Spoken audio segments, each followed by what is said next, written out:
You're listening to the Hour of the Time. I'm William Cooper. And hello from Carolyn Nelson.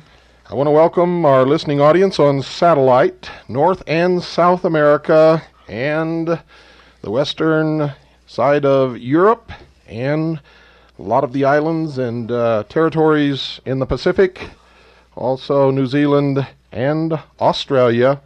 Welcome to the Hour of the Time.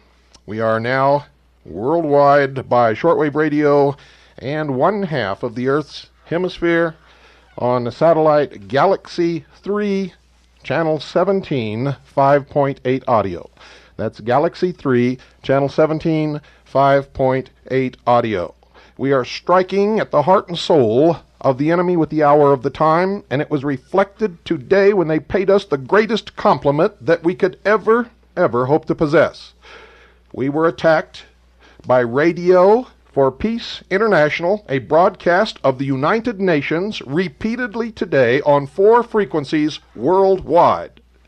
Ladies and gentlemen, I am so happy and so proud that we have hurt them so badly that they chose to lend credibility to this broadcast by publicly attacking us on a United Nations broadcast, Radio for Peace International worldwide. The socialist bloodsuckers are hurting badly. Before we get into tonight's broadcast, I want to read you a definition from Mackey's Encyclopedia of Freemasonry, Revised Edition, Volume 1, A through L. This is personally signed by Albert Mackey and was published in 1924 by the Masonic History Company, Chicago, New York, and London, ladies and gentlemen. Now, I also have Mackey's 1893 edition of his Encyclopedia of Freemasonry, in which the word Aryan is mentioned for the first time, taken out of the teachings of Helena Petrovna Blavatsky. And in that series of volumes of Mackey's Encyclopedia of Freemasonry, there's a section on crosses, and there's only one cross mentioned, only one. It is the swastika.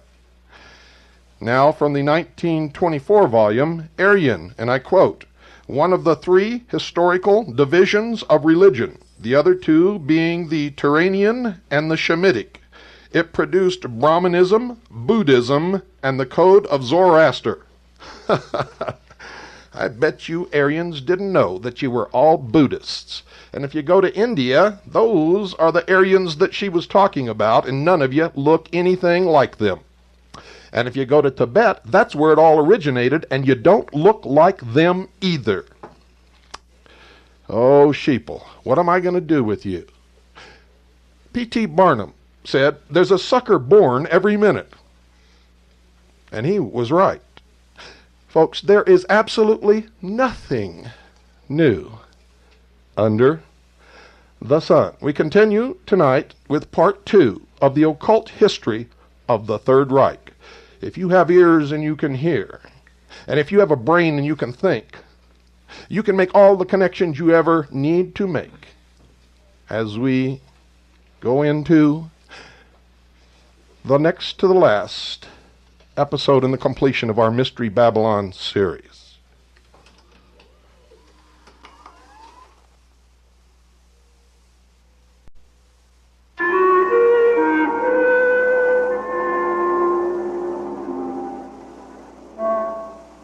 The Berghof, mountain retreat of Adolf Hitler.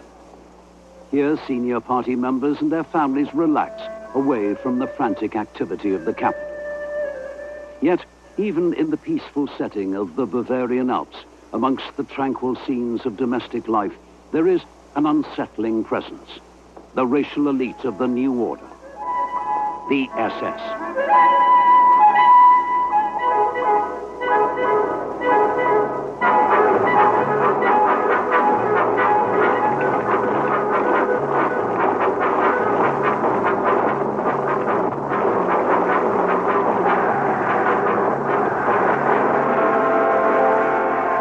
How can we arrest racial decay, asks Adolf Hitler.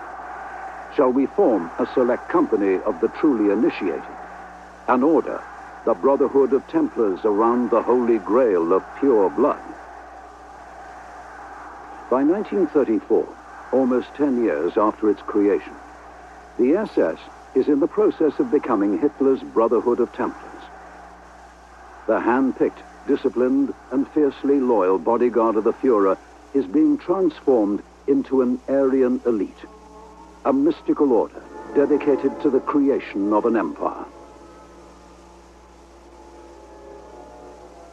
In the strange and terrifying doctrines of National Socialism, the Aryan is the race of the future. Providence has decreed that the Aryans will subjugate all other peoples.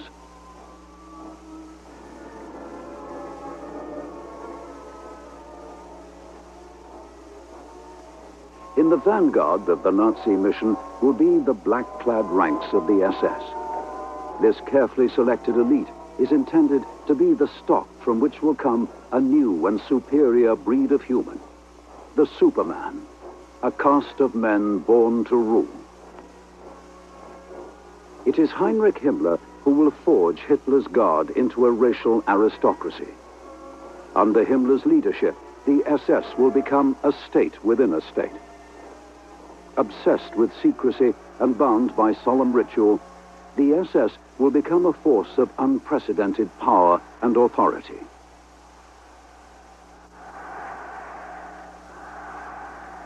The origins of this, the most sinister of all Nazi creations, do not lie in the personal visions of Heinrich Himmler or his Führer. The roots of the SS go deeper even than National Socialism itself. By 1900, the cities of Germany and Austria have changed beyond all recognition. Millions have abandoned the poverty of peasant life to slave in the mills and foundries of the Industrial Revolution. As their populations swell with the influx of labor, elegant centers of commercial and aristocratic life become teeming industrial slums. It is in the cities that the values of the old order are challenged. Calls for democracy and socialism threaten the traditional power of the ruling elites. Established religious beliefs are undermined by science and a rising tide of materialism. To many, the new world seems fractured and chaotic.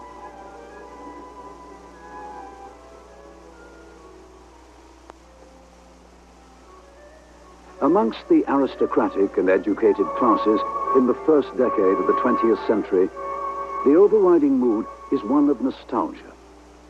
There is a powerful yearning for a vanished past, a past believed to have been more harmonious, orderly, and spiritual.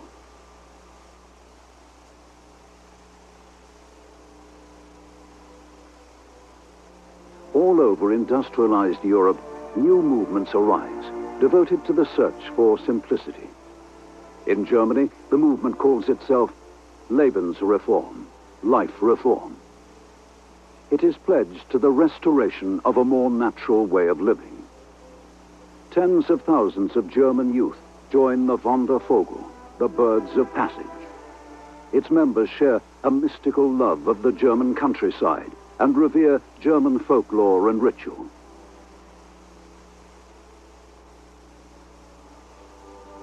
While science and medicine are rejected as products of the Industrial Revolution, vegetarianism, herbal healing, nudism, communal living and meditation become fashionable pursuits.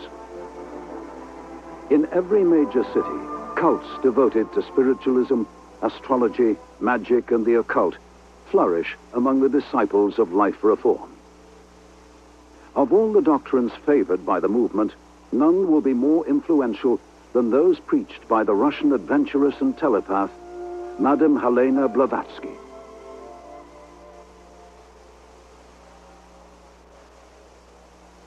In 1888, Madame Blavatsky claimed to have traveled to Tibet and there to have been initiated into the secrets of spiritual masters she calls the hidden elect. In the doctrines of occultists, the hidden elect, or the Great White Brotherhood, are believed to be humans who, by initiation and self-denial, have risen to become adepts. They have gained powers and knowledge beyond those of ordinary mortals. In Britain, Aleister Crowley, a magician of the Hermetic Order of the Golden Dawn, claimed in 1909 to have crossed the abyss and to have returned as an adept. Madame Blavatsky did not claim to be an adept in her own right, but she did claim constant telepathic communication with her hidden masters. They had revealed to her, their chosen one, the occult history of the human race.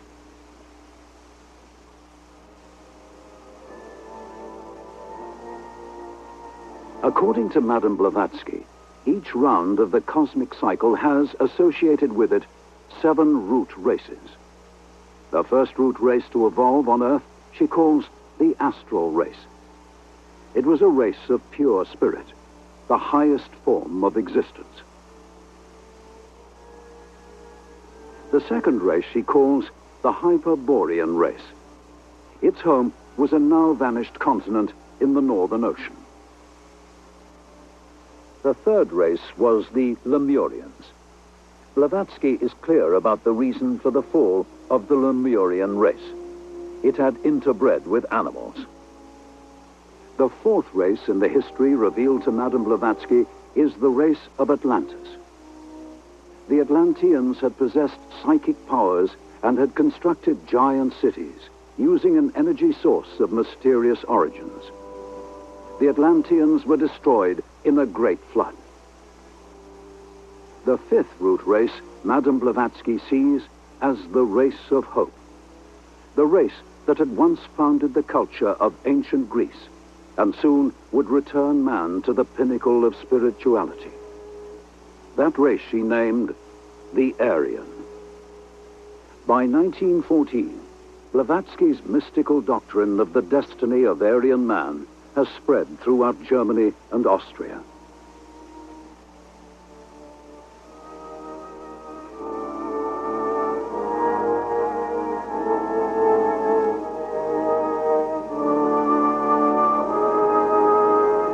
The opening days of the Great War. There is little sense of impending cataclysm. All over Europe, news of war is greeted with unqualified enthusiasm. In all the warring nations, the emotions of militant nationalism are given free rein. In the ranks of the Austrian and German armies, there is a widespread belief that the aspirations of a generation may be satisfied at last. The unification of German-speaking peoples and the creation of a Germanic empire.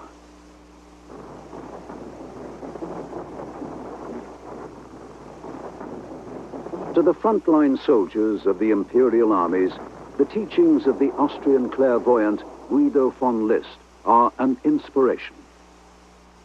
List believes that in the Germans, more than in any other people, runs the blood of the mythical race called by Madame Blavatsky the Aryans. To List, the Great War is proof that the modern world with its materialism and its democracy is destroying itself. But out of war and destruction will come the victory of the German cause and the beginning of an Aryan millennium. List revives the prayer of the 16th century philosopher and heretic Giordano Bruno. O Jove, let the Germans realize their own strength, and they shall not be men, but gods.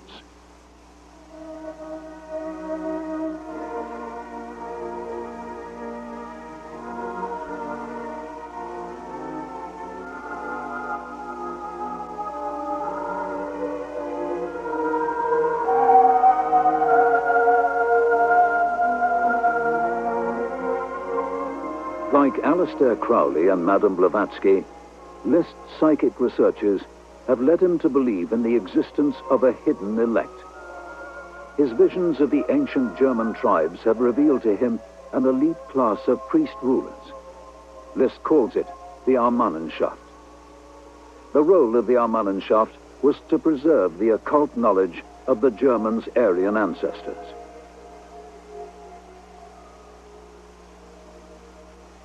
List claims that the imposition of Christianity on the Teutonic tribes and the persecution of the followers of the old religion forced the Armannenschaft to continue its traditions in secret. Their law had lived on in the rituals and symbols of a network of secret societies. The store of occult knowledge had been preserved down the centuries by Freemasons, Rosicrucians, and chivalrous orders such as the Knights Templar. So great is Liszt's influence among German and German-Austrian nationalists that many army officers have joined the secret occultist organization inspired by his teachings. The German Order, founded in May 1912, has lodges in 10 German cities. The government of the order is by a secret 12-man council of initiates, calling itself the Armanist Assembly.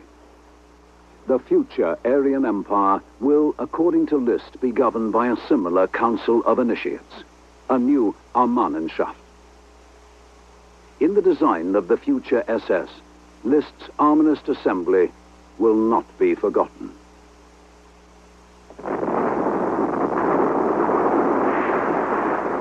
Liszt's prediction that the Great War would see the victory of Imperial Germany over its democratic and degenerate enemies will not be fulfilled. By 1918, the German economy is in ruins and the Kaiser's armies are crumbling. To the men at the front, the failure of the imperial war machine is inexplicable. In 1918, Germany had won several major battles. The Russian enemy had already collapsed. Theories of a conspiracy abound. Many believe that Germany has been betrayed from within. The blame is placed squarely on the shoulders of the traditional targets of the German nationalist movements: capitalists, Democrats, and Jews. To the followers of Guido von List, all that is valuable seems irretrievably lost. A government of unknown politicians has accepted the humiliating terms of the Versailles Treaty. Worst of all, the Kaiser and the German princes have abdicated. Germany has become a democratic republic. The abdication of the Kaiser is a stunning blow to the occultists of the German order.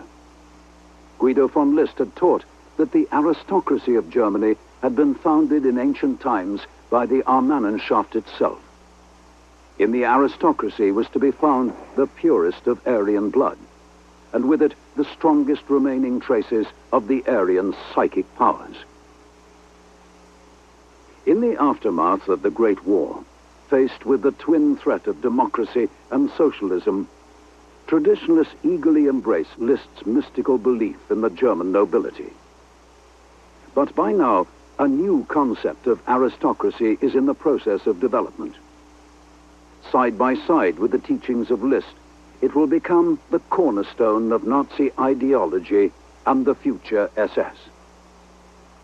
Since the mid-19th century, the evolutionary theories of Charles Darwin had challenged religious beliefs held sacred for centuries. But by the end of the Great War, many physicians, scientists, and politicians have come to see in Darwinism a formula for social and political action.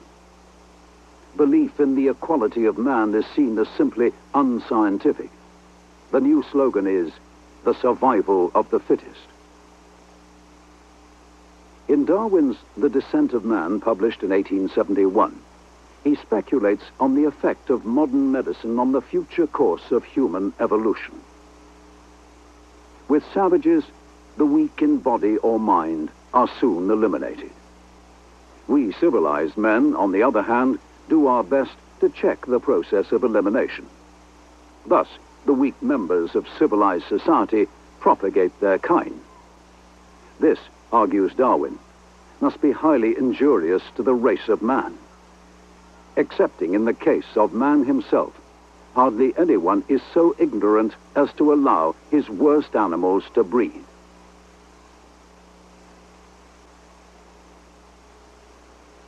In Britain, the family planning movement, led by the scientist Marie Stopes, is preoccupied with the supposed threat to the health of the race posed by uncontrolled breeding. Marie Stopes' work on birth control Wise Parenthood, first published in 1918, is dedicated to all those who wish to see our race grow in strength and beauty. Stopes is concerned with the tendency revealed by the national census for the lower classes to produce more children than the upper classes. The numbers of our population, she states, increasingly tend to be made up from the less thrifty and the less conscientious. In America, the compulsory sterilization of the mentally handicapped, of alcoholics, and the persistent criminals has been legal in certain states since 1907. Marie Stopes advocates similar policies for Britain, including the sterilization of male children with an epileptic or mentally handicapped parent, uncle or aunt. The family planning movement is part of a broader movement aimed at directing and accelerating the evolution of the human race by selective breeding. This new science calls itself eugenics. By 1918, eugenics has become so influential that the British Medical Journal publishes an article in which a noted physician can write, "There is no equality in nature among children nor among adults. And if there is to be a much-needed improvement in the race, we must breed from the physically, morally, and intellectually fit." From Britain, eugenics spreads to Germany, acquiring the new name racial hygiene. University departments and institutes are founded devoted to the new science. By the 1920s, eugenics has won widespread support amongst the German medical establishment. It has also had a profound effect on the doctrines of the German occultists.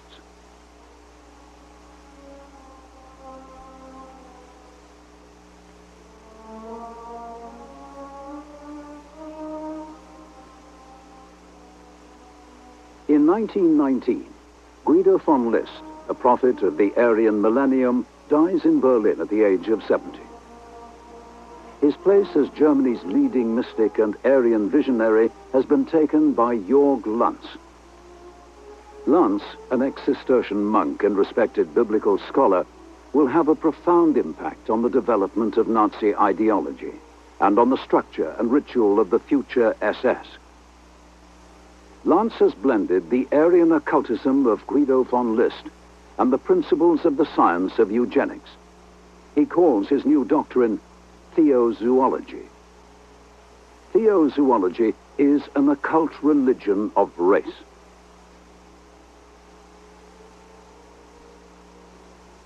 Inspired by Madame Blavatsky's mystical history of racial evolution, Lanz claims that the decline of the Aryans occurred because they had committed bestiality with a subhuman species. The result was the creation of many mixed races, races whose very existence threatens the rightful dominance of the Aryans.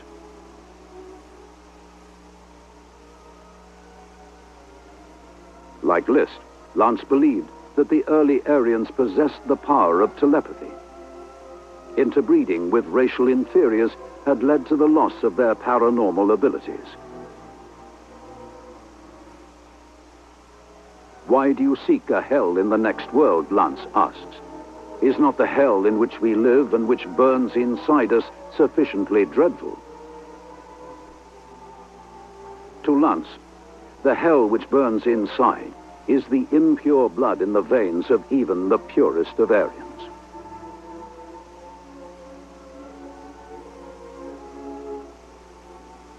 The teachings of Jörg Lanz are propagated throughout Germany and Austria by his own journal, Ostara, founded in 1905. Lanz claims that over 100,000 copies of Ostara a year are sold. He even claims that amongst his eminent subscribers is the British General Kitchener.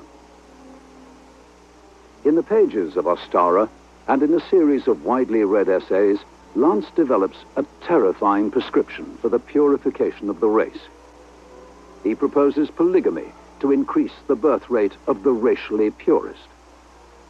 eugenic convents are to be established, in which chosen women he calls brood mothers will produce children for pure-blooded Aryan males.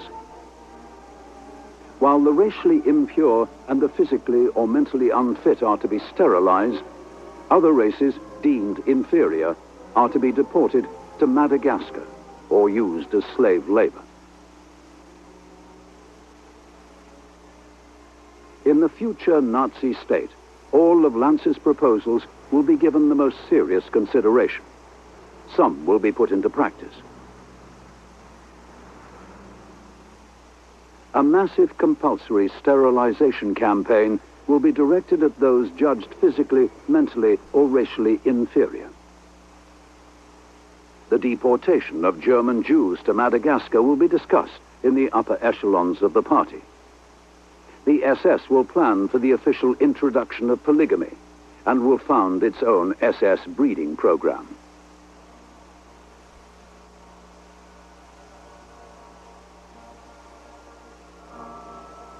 To Jörg Lanz, the legends of the Knights of the Holy Grail are more than the products of the medieval imagination. Lanz believed that they were the Knights Templar, founded in the 12th century and famed for their part in the Christian Crusades. Lanz believed that the Crusades were an attempt to hold back the inferior races of the East.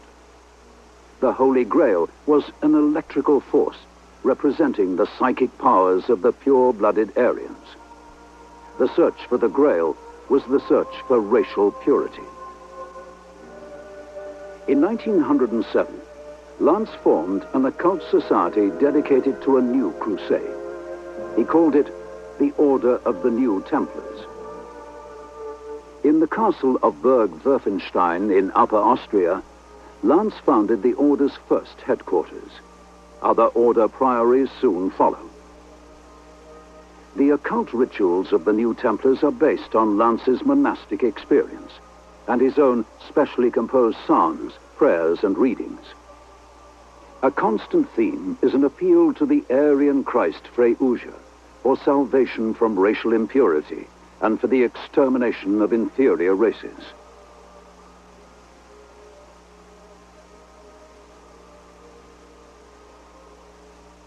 The aims of the order are explicit: to harmonize science, art, and ethics into an occult religion, devoted to the purification of the Aryan race in all countries of the world.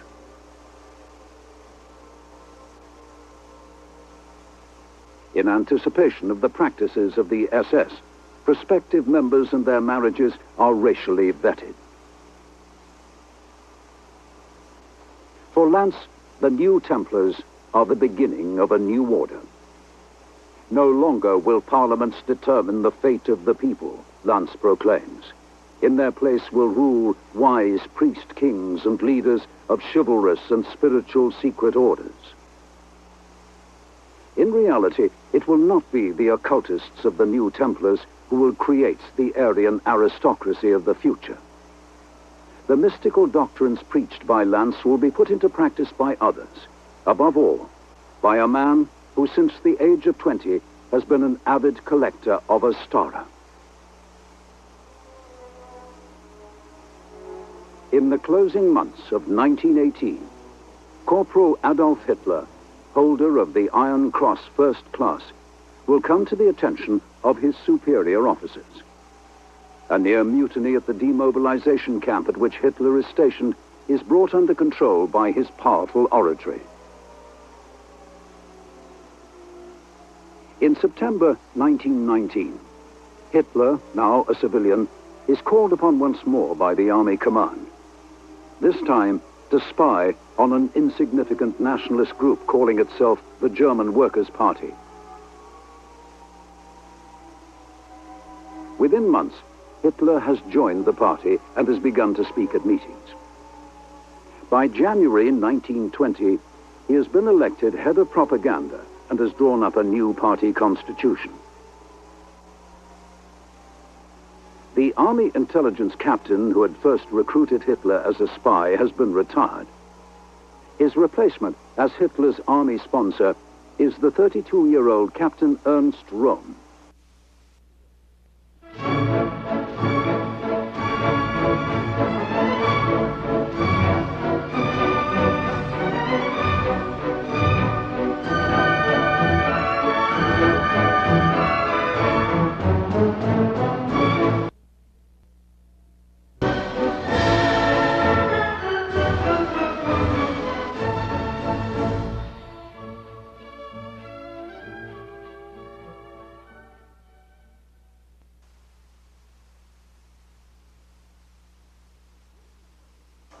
Röhm is held in high regard as a courageous frontline officer and an outstanding organizer. The Bavarian Army Command has given Röhm the task of circumventing the arms restrictions imposed by the Treaty of Versailles. He is to establish secret arms dumps and organize the many nationalist paramilitary groups in Bavaria into an unofficial army reserve. One such group of irregulars is the powerful force commanded by ex-naval captain Hermann Erhardt. The Erhardt Brigade has played a major role in combating socialist revolution in Bavaria. It is Ernst Röhm who brings together Erhardt and Adolf Hitler. Public meetings of the early Nazi Party are defended by stewards known as the Athletics and Sports Detachment.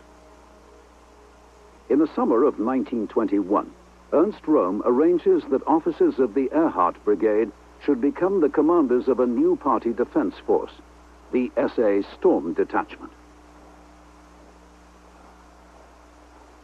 To Adolf Hitler and the Nazi Party, the function of the SA is to protect party speakers and make an impressive show of force when the occasion demands. But the SA has another role. It is an unofficial part of the German army. It is trained by army officers, numbered in army mobilization plans, and controlled by Röhm and Erhardt.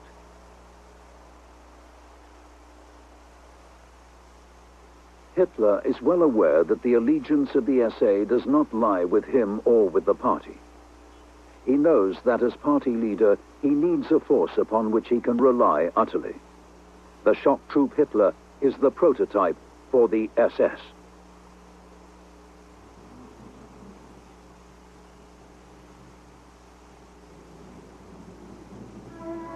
November 1923. Adolf Hitler is jailed for his part in an attempt to overthrow the government of Bavaria. The Nazi Party and the SA are banned. Hitler's shock troop bodyguard is scattered. During his imprisonment, Hitler writes his political testament, Mein Kampf, and ponders the future of the party and of the SA. It is clear that eventually he must revive the SA, but he must also reform and strengthen his own personal guard. Hitler's requirements for his new force are clear. I told myself then that I needed a bodyguard, even a very restricted one, but made up of men ready to march against their own brothers. On December the 20th, 1924, Hitler is released from prison. He has served only 9 months of a 5-year sentence, but his trial and imprisonment have made him a national figure. 2 months after his release, Hitler formally reconstitutes the Nazi Party and reforms the SA under a new commander. Röhm and Hitler have argued and parted company. In April 1925, Hitler orders his chauffeur and ex-bodyguard Julius Schreck to form a new force for the defense of the Führer and the protection of party headquarters. It is the Schutzstaffel Protection Squad, the SS. To set themselves apart from the SA, the SS wear black caps bearing a silver death's head insignia. To the intense irritation of the SA, the SS is soon behaving as an elite. SS entry requirements are far stricter than those of the SA. SS discipline is more severe. The SS attend all party meetings but never speak. Already, its unofficial motto is, "The aristocracy keeps its mouth shut." On July the 4th, 1926, Hitler confirms the SS as his elite organization. At the Second Party rally at Weimar, he gives the SS guardianship of the party's most sacred relic, the flag drenched in the blood of party fighters killed in the coup of 1923. As custodians of the blood banner, the SS are entrusted with the Nazi symbol of martyrdom in the struggle for Aryan supremacy.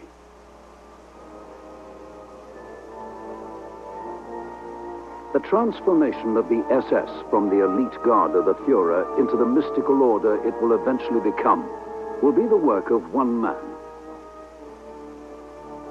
He is Heinrich Himmler, the most enigmatic of all Nazi leaders.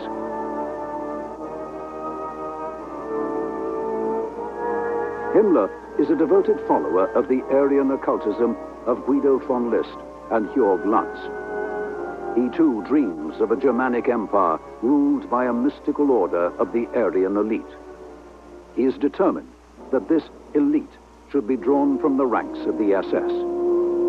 The Superman, the new breed of Germanic ruler, is to be created from the stock which he will select.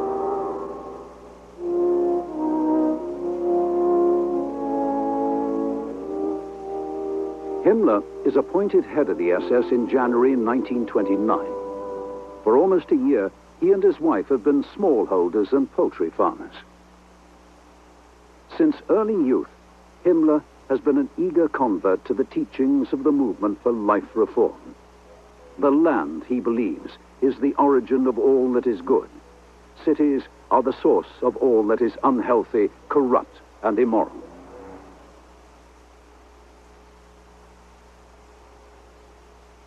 The yeoman on his own acre, writes Himmler, is the background of the German people's strength and character. Himmler has long been associated with the Ottoman League, a nationalist and anti-Slavic movement of city youth committed to life on the land and the expansion of German farming to the east. The oath of the Ottoman League is sworn by blood and soil.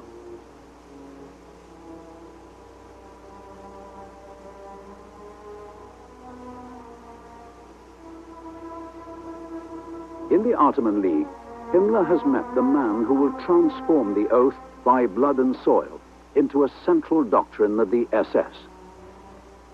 To Walter Dare, an ex-official in the Prussian Ministry of Agriculture, the relationship between German blood and German soil is a source of mystical power. Questions of agriculture are not questions of economics, but of race and destiny.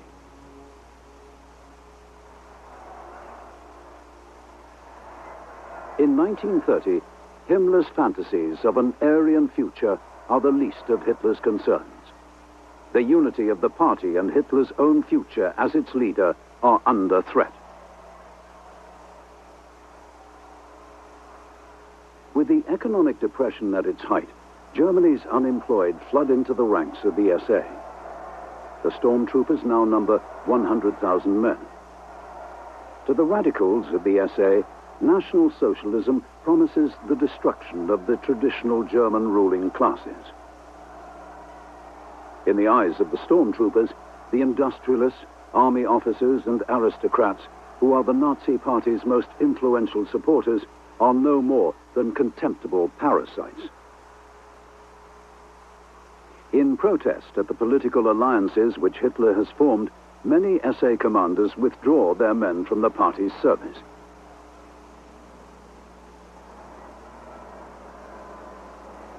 Goebbels, the Nazi propaganda chief, warns Hitler that a split within the SA and within the party is imminent. Hitler's solution is to recall the only man he believes capable of reuniting the SA, Ernst Röhm. Röhm will succeed in the task Hitler has set for him.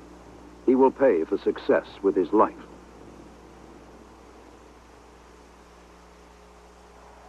As Rome sets about the unification and expansion of the SA, Himmler takes a different road.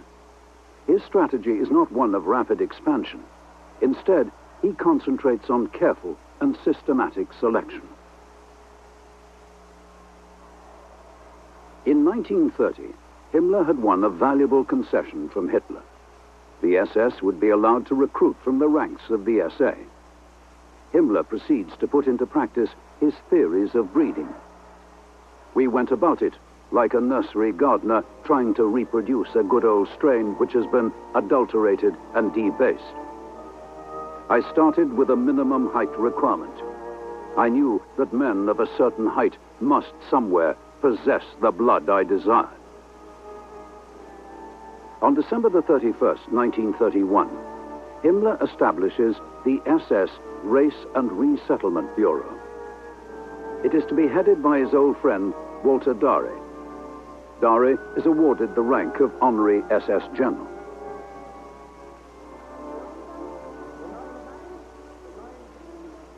The task of the Race and Resettlement Bureau is to prepare for the future colonization of the East by pure-blooded Germans.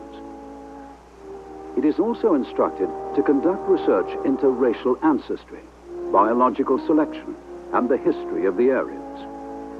Its staff of leading academics and medical men are ordered by Himmler to develop stricter requirements for SS entry.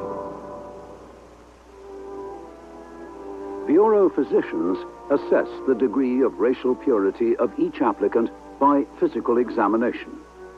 Only those considered pure or predominantly Nordic are acceptable. The applicant's physique is also judged on a 9-point scale. The examiners are instructed to take into account the attitude and bearing of the candidate. Himmler has decreed, in his attitude to discipline, the man should not behave like an underling. His gait, his hands, everything should correspond to the ideal which we have set ourselves.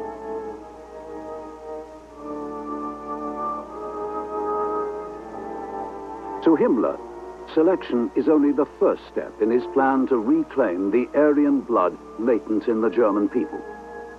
The second stage is the control of SS breeding.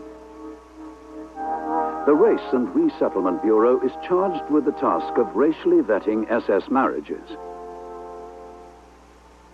Prospective brides of SS men are required to prove the purity of their Aryan blood back to the year 1750. By 1933, the Bureau will be examining almost 2,000 SS marriage applications a month. It is the beginning of the largest and most terrifying eugenics experiment in human history. From 1935, the Race and Resettlement Bureau will be empowered to vet the marriages of the entire civilian population of Germany. Heinrich Himmler is so confident of success that he predicts that in 120 years, the entire German people should once more be pure-blooded Aryans.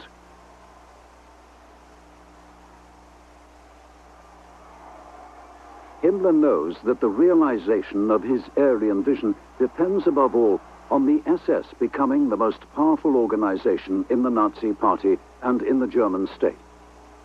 Already, Hitler has given the SS the role of carrying out police and intelligence duties within the party.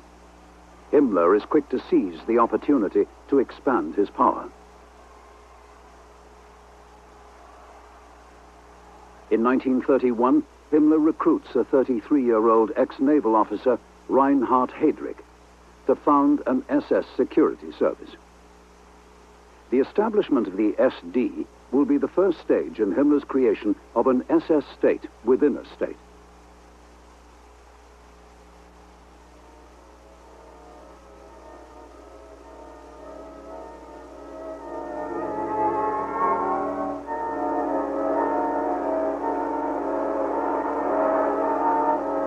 In 1932, two elections for the presidency of Germany deliver to Hitler 30% of the national vote.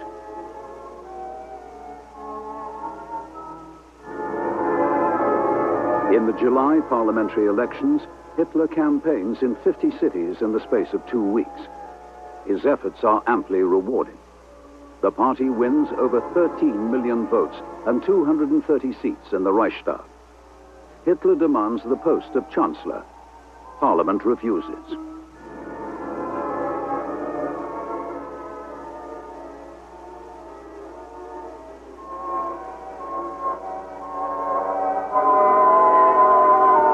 Yet another election on November the 6th sees the Nazi vote fall by 2 million. The Communists increase their vote by almost 1 million and win 100 seats. With no party having an overall majority, the Conservatives in Parliament choose an alliance with the Nazis. Hitler's price for cooperation is the Chancellorship. This time, he is not refused. In spite of his growing power within the party, Heinrich Himmler is not awarded a ministerial post in the new government. But the man Hitler calls "my loyal Heinrich" does not complain to his Führer. Himmler's ambition extends far beyond the control of a mere government department.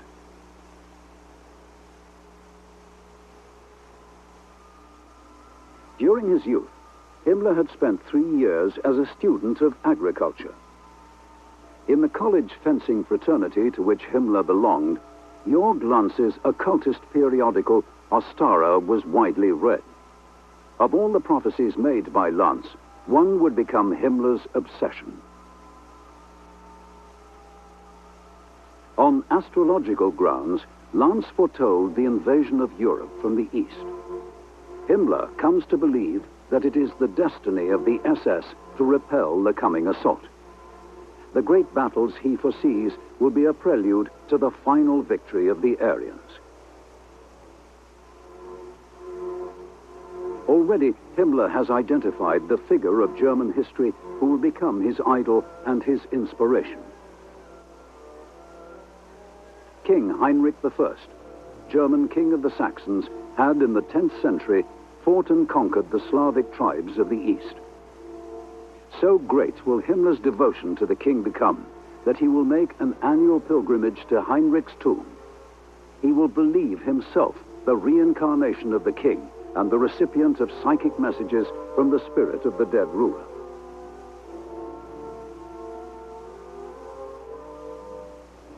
Himmler believes that his divine mission is to complete the work of King Heinrich.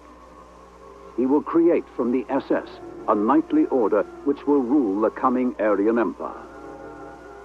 But, for a time at least, Himmler's visions of the future must take second place to practical politics.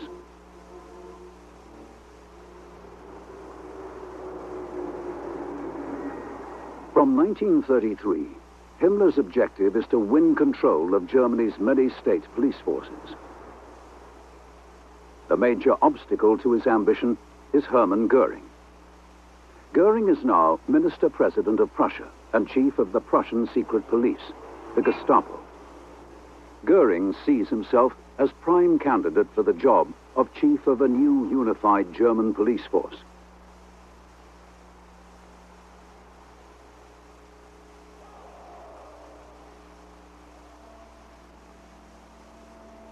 In Göring's campaign to eliminate Prussian communists and all other opponents of National Socialism, he employs the SA as auxiliaries to the police and the Gestapo. The Berlin SA are the most brutal and the most feared stormtroop detachments in Germany. Their hatred of the middle classes almost equals their hatred of Jews and communists. But Göring is unconcerned. "It is not my business to do justice," he proclaims. "It is my business to annihilate and exterminate. That is all."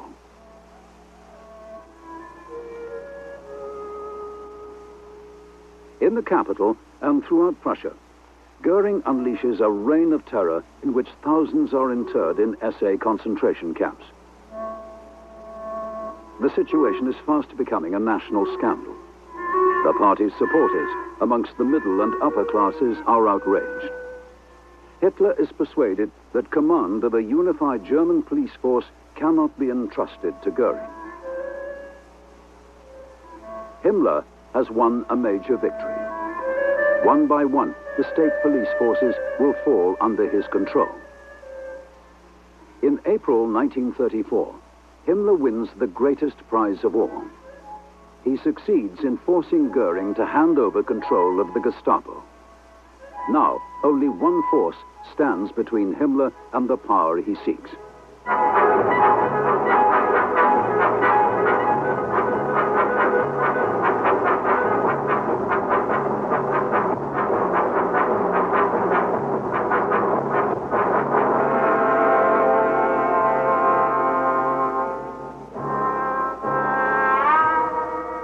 Spring 1934.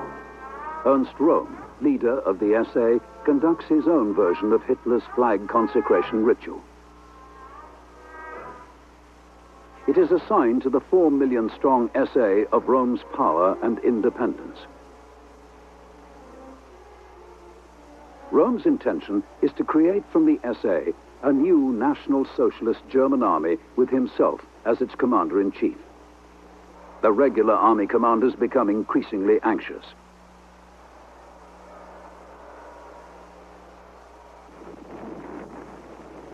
Under cover of inspecting a naval exercise, Hitler holds a secret meeting with the army generals.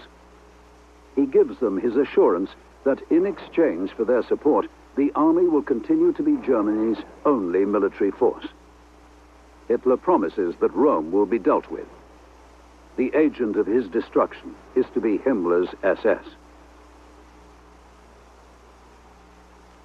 Himmler and his deputy, Heydrich, contrive evidence that Rome and the SA are planning a coup against Hitler. A list of the supposed conspirators is drawn up. It includes not only the leadership of the SA, but all those who have opposed the growing power of the SS. The bloodbath that Himmler unleashes on June the 30th, 1934, will become known as the Night of the Long Knives. Up to 500 will be murdered by SS executioners.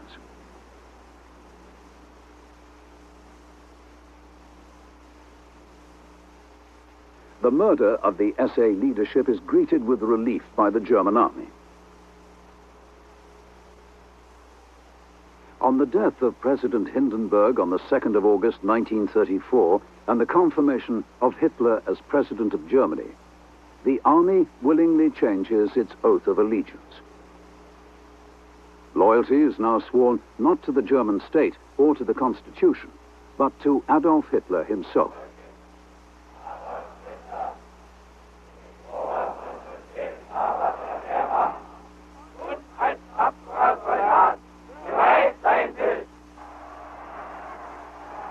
The true victor of the Night of the Long Knives is not the German army. It is the SS. On July the 20th, 1934, a grateful Führer decrees that the SS is to be an independent organization within the party. What is more, ignoring his pledge that the army is to be the Reich's only military force, he gives permission for the SS to form its own military units. In time, the Waffen, or armed SS, will number almost 1 million men.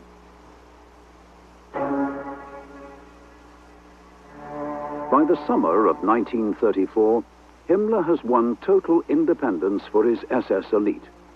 His eugenics program is established. He has begun the process of winning control of all German police and security services. With Hitler's blessing, he has created the nucleus of an SS army. Heinrich Himmler is now free to put into effect the next phase of his plan for the SS, the creation of a mystical order of Teutonic Knights, an order which will dominate the coming Aryan millennium.